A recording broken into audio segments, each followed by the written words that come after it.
So we have Emotions and Coping for Athletes by myself, Liam Print.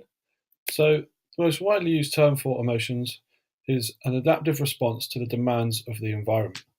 Another widely used phrase is a cognitively appraised reaction to an event which triggers a subjective experience, facial expression, cognitive process, or physiological change. So a physiological response could be an increased heart rate. Um, A cognitive response could be a change in attention, and a behavioral response could be a change in someone's aggression or anger levels. And it is described that emotions are considered to be discrete and intense but short lived experiences, where moods tend to be slightly longer, less intense than emotions. So, emotion regulation can be fundamental in dealing with the emotions that may occur during sport. So we have some examples here on screen for you. So improving the interaction with teammates, improving the work ethic, reducing the risk of tension and injury, and reducing the risk of disciplinary action. Then we also have over arousal and rashness, decreased task-related concentration, increased tension, so greater chance of injury, and a lack of perceived control.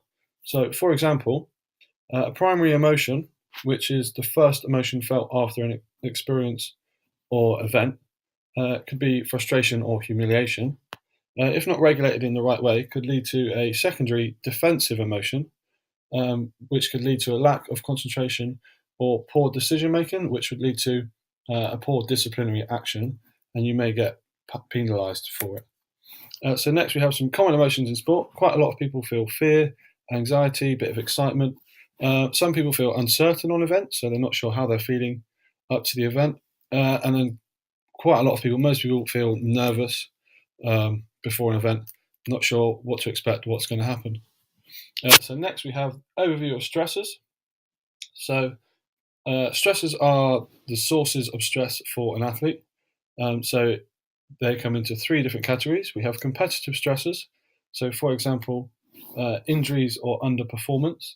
So if an athlete is underperforming and they're being put under stress by their manager or teammates, that is called a competitive stressor.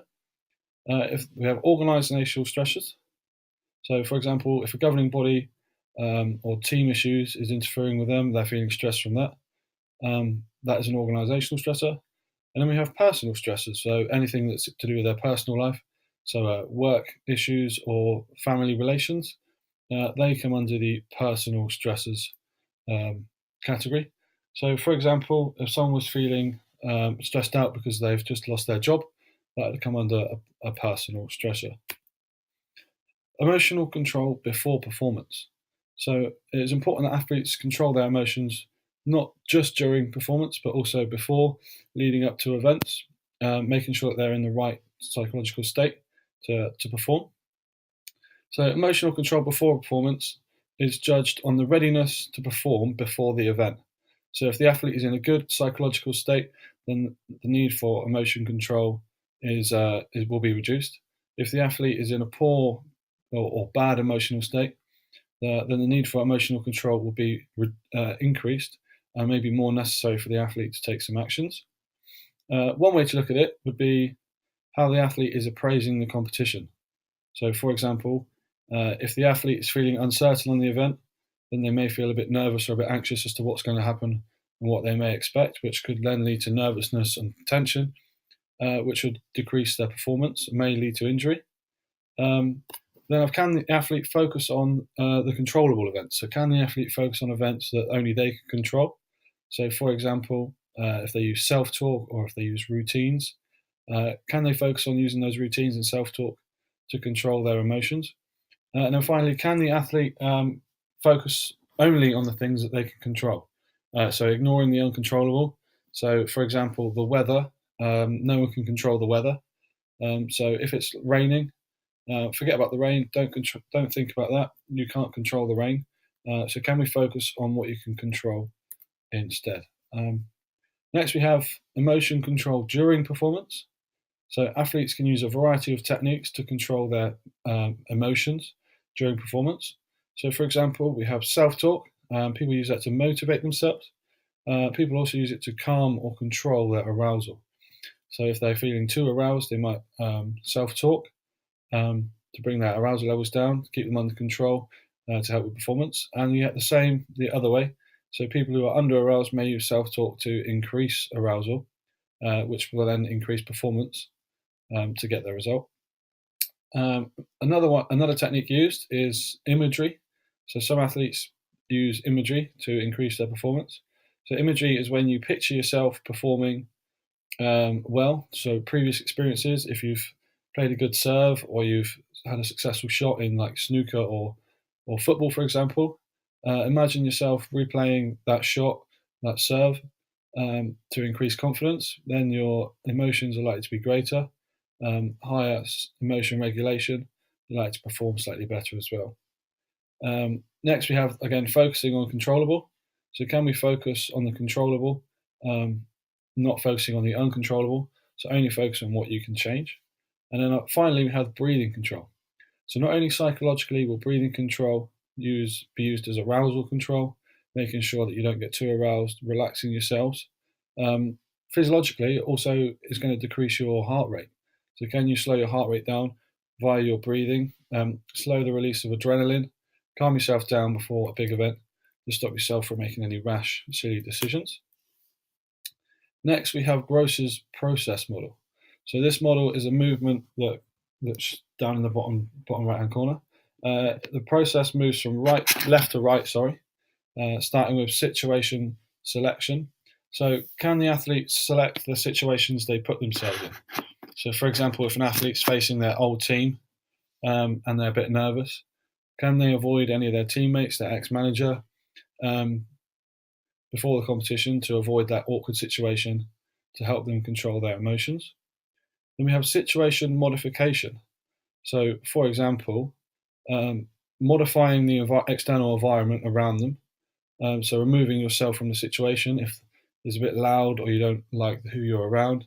Remove yourself from that situation. Go and find somewhere that you'd rather be.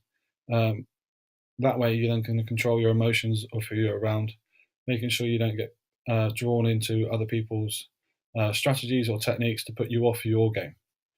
We then have attention deployment. So, for example, can you use different things around you to distract your attention? If you want to use your attention on a certain thing, can you block out any other distractions that are around you? So, for example, if you're walking through a stadium and you've got thousands of fans shouting at you, can you use music as a distraction? So, putting your music in, blocking out the sound of the fans. That way, you can't feel nervous before an event, which is going to help your emotion control. We then have cognitive change. So, for example, can you change the way you appraise an event? So, if I was to take a free kick, for example, as I play football, and I was to miss the target completely, I might look at it and say that the wall and the keeper was really well positioned, which put me off my shot. Another one would be if a footballer was to miss like an open goal, they had to go around the keeper and they missed an open goal. You'd appraise it as the keeper was a good distraction. Maybe there was a defender on the line that put you off, as opposed to a bad performing shot from yourself. That's going to help confidence and your emotion regulation. And then we have response modification.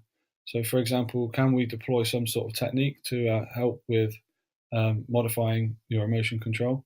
So, can we get a process of muscle relaxation? Some breathing techniques involved to help you with your muscle relaxation.